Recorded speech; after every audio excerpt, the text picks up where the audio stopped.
Jangan pakai ni, motor tak bagus. Sheriff, he's over here. God, look at that thing. Look out! Can we get out of here? No, I'm enjoying this. I guess.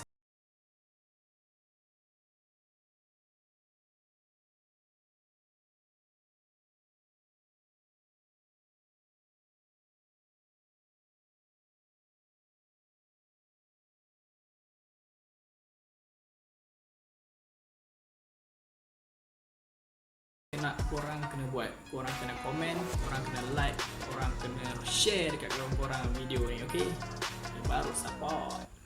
Okey, hari ni saya nak cover 10 kelebihan Nazar Blade dan 10 kekurangan Nazar Blade 650. Tanpa melengahkan masa, kita terus pada kelebihan dia.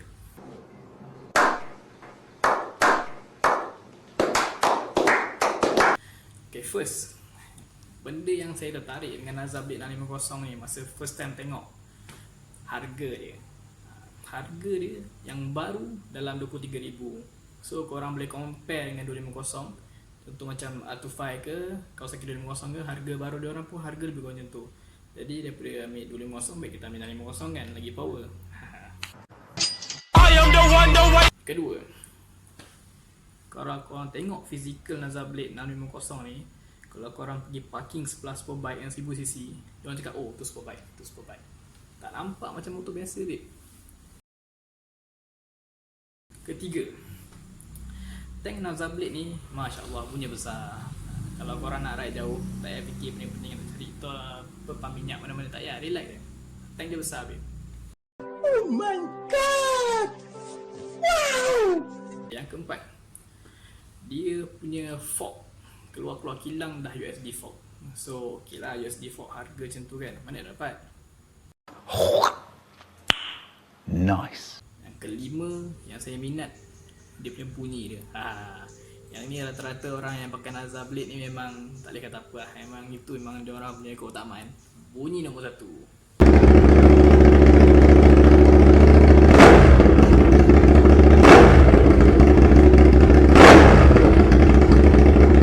Okey, yang keenam.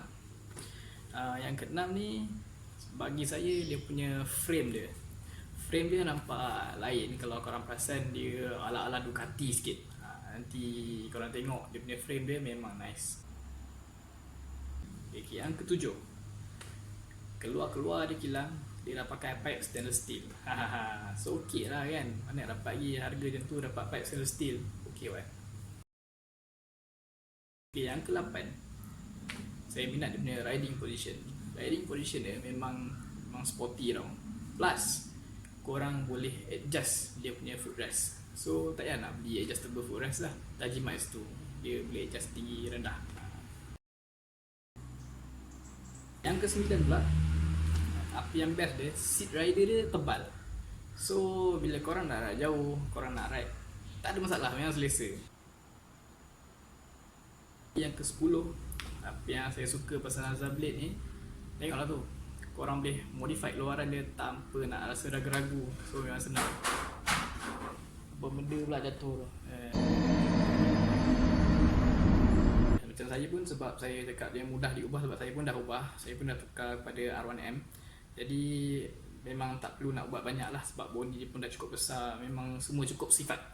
Jadi senang pakai Nazar Blade ni untuk comfort. Sekarang bahagian yang kita tunggu, kekurangan Nazar Blade 650. Korang ni mesti suka kan? Hell no! Alright, yang pertama, kekurangan Nazar Blade 650 ni, dia kalau korang tengok atau korang bawa motor ni, ya Allah, bunyilah berat. Berat dia saja dekat 210 kilo. Berat dia sama dengan motor 1000cc tak silap. Even though sekarang pun teknologi semua dah advance. Even though motor 1000cc pun dah akan buat kalau boleh bawah 200 kilo. Yang dia ni 650 tapi maai 210. Kalau kau jatuh kan, kalau ada peluang orang sebelah kau nak tolong, okey lah. Kalau tak larat, biarlah motor dah tepi tu. Berat babe, berat. Kalau jatuh, yang paling cepat patah handle tu je. Tu kan benda patah dulu kalau korang tak ada slider. Okey, yang kedua, pasal slider tadi. Motor ni dia tak ada bracket untuk bubu frame slider. So bila jatuh, memang dia akan 100% hentam motor terus lah. Kalau ada slider, at least dia boleh kurangkan kerosakan pada motor. Ketiga, wiring Nazar Blade ni memang pantang dengan air.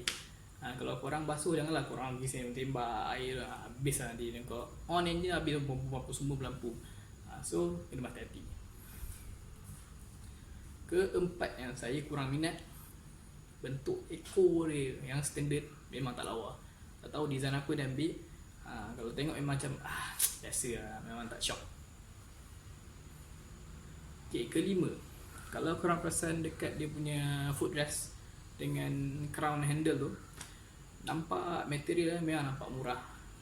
Mungkin sebab harga motor ni murah, sebab tu diorang pun pakai material pun sebab boleh dia kan.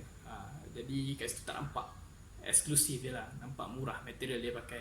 Okay, yang keenam, monoshock standard Nazar Blade ni, absorber belakang tu memang bagi saya memang kalau high speed dia akan goyang, bila corner lagilah goyang. Bila korang dah pakai lama lah, kalau masa mula keluar kedai tu tak ada masalah. Bila korang dah pakai lama, dalam setahun lebih, dia akan tend to tak kuat, tak ada grip, so dah tak best. Yang ketujuh, rim dia, rim hui, lebar 4.5 tapi berat ni Masya Allah, memang berat, macam besi padu. Berat tu lah. Okay, yang ke-8 ni, basically semua pengguna Nazar Blade hadapi masalah ni. Masalah apa? Bila kita bawa pergi bengkel, dan bengkel diorang tak tahu nak bawa motor ni, diorang cakap diorang tak ada spare part. Sebenarnya banyak je bengkel yang boleh repair Nazar Blade ni, cuma kita kena study dulu. Kita tak boleh main pergi terkejar dia. Dan kalau korang pakai LC ke apa, kau pergi mana-mana kedai semua boleh buat. Ni motor ni tak semua boleh. Tak semua kedai boleh buat. Jadi kena cari bengkel yang betul. Kalau korang tahu ada bengkel yang korang boleh recommend, korang boleh bubuh kat komen bawah ni. So bagikan korang blade kita semua tahu kat mana korang boleh repair blade. Okay, yang ke-9 ni pun berita sedih juga. Sebab apa? Bila kita mungkin kita nak upgrade motor kan, kita bawa motor kita main pergi kedai, nak trade in, tak ada value kan, ataupun kedai akan ambil sangat-sangat murah. Jadi itulah masalah dia. Kita beli dulu, katakan kita beli baru 23,000, kita tolak kedai, kedai akan ambil dalam 5-6,000 je. Yang last sekali, nombor 10, top speed. Saya tahu orang punya expectation kan, 650cc engine V-twin, lepas tu 90 degree angle piston, apa lagi, berapa, 4 valve, 1/8 valve. Korang expect dia pergi laju lah kan, dodge lagi kan. Tapi top speed dia 230 dia babe, 230 dia kan. Okay lah, 230 dengan frame yang berat macam ni. Korang kena ingat walaupun engine dia ni berkuasakan hampir 80 horsepower, tapi korang kena ingat dia kena bawa berat dia lagi, berat kau yang gemuk lagi. So memang akan slow lah. 230 untuk 650 dan motor yang seberat ni dah kira okey 230 tu. Alright, ni saya bagi cadangan kat korang, atau saranan bila korang dah beli motor ni, korang jangan rasa macam alah rugi lah apalah. Relax. Ni benda biasa kan. Korang beli motor ni, korang kena belajar dan korang kena faham motor korang tu. So saranan saya, bila korang beli motor, first kali korang kena buat, korang tukar muffler dia. Kalau korang bukan beli yang TBR edition lah, sebab Nazar Blade ni dia ada keluar yang TBR edition. TBR edition ni memang bunyi dia sedap. Kalau yang standard tu bunyi macam mesin rumput. So bila kau bawa motor macam bunyi mesin rumput, kita pun hilang minat lah kan. Jadi tukar exhaust, barut. Kedua, kalau korang jenis kaki rajin basuh motor, korang rajin basuh macam tu, paling penting tadi apa korang kena buat, korang kena balut dia relay, wiring, connector semua tu, make sure dia selesai. So bila korang basuh, korang pergi hantar spa ke apa ke, tak ada masalah. Tak ada menyala tu, menyala ni, tak boleh motor tak boleh start, tak ada masalah. Okay, yang ketiga, korang kena standby plug cap. Sebab plug cap ni benda common lah untuk Nazar, memang akan selalu pecah. Tapi yang generasi yang baru-baru ni, Nazar Blade 650, dia punya plug cap dia dah kuat lah. So dia boleh tahan panas. Jadi tendensi nak rosak tu lambat. Tapi standby je lah. Okay, yang last, saya boleh recommend kat korang. Ni kalau korang untuk regular basis lah, korang pakai hari-hari kerja. Okay, connector rectifier korang upgrade pada ceramik. Sebab apa? Mostly rectifier blade ni memang dia akan tenang mana-mana ada shortage apa-apa. Dia akan menyebabkan connector antara rectifier ke connector blade ni dia akan jadi hangus. So in order tak nak bagi dia hangus, tak nak bagi plastik cair, so korang pakai ceramik. Dia akan tahan lebih lama. Okay, kalau korang biasa beli kicap Hafsah Hassan tu kan, kicap pernah mengilu tak sudang kipas udang, dia akan tulis kat atas tu cara nak bagi lebih sedap, sila perah dengan limau. Ni saya nak bagi tip korang macam mana nak bagi sedap lagi motor korang ni. Okay, first, apa yang korang kena buat untuk nak bagi sedap lagi motor korang? Sebab korang kena faham, korang beli motor ni yang harga ni tak sampai 30,000, 40,000, 150cc. So memang maknanya production kilang diorang dah cut cost material yang bagus-bagus dan diorang akan tukar pada material yang biasa-biasa. Jadi apa korang kena buat? Korang kena tukar daripada material biasa tu pada material yang bagus. Contoh apa korang boleh tukar? Swing arm, korang boleh tukar monoshock dia, korang boleh tukar rim. Itu paling penting sebab benda tu yang paling berat sekali.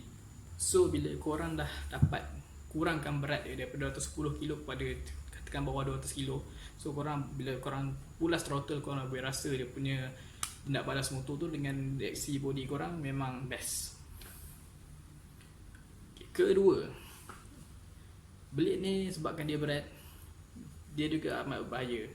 Sebab apa? Bila dalam kat Malaysia kita tak boleh predict, kadang dia ada bumpy lah apalah. Bila dia bumpy dia, korang boleh handle tend to wobble. Bila wobble, korang boleh kena tank slap. Bila korang kena tank slap, kalau nasib korang tak jatuh, okay lah. Kalau korang power tak jatuh. Kalau korang jenis special, memang ke bawah lah, jatuh terus lah. Jadi in order untuk nak bagi kurangkan tank slap tu terjadi, korang kena pasang handle damper. Memang banyak kat luar kat pasaran, korang pasang benda tu untuk selamatan korang. Alright, pada saya secara general saya boleh tahu Nazar Blade 650 ni tak kira lah orang nak kata apa ke, budak kacuk ke apa ke, entah lah. Jadi bila kita pakai sedap kan. Jangan dengar apa kau orang cakap, jangan pakai lah ni motor tak bagus lah apalah. Pedulikan orang yang sebab yang jaga kita, yang nak puas pun kita. So jadi bagi saya better korang pakai 650 ni memang best. Dia ada kepuasan tersendiri bagi owner blade ni.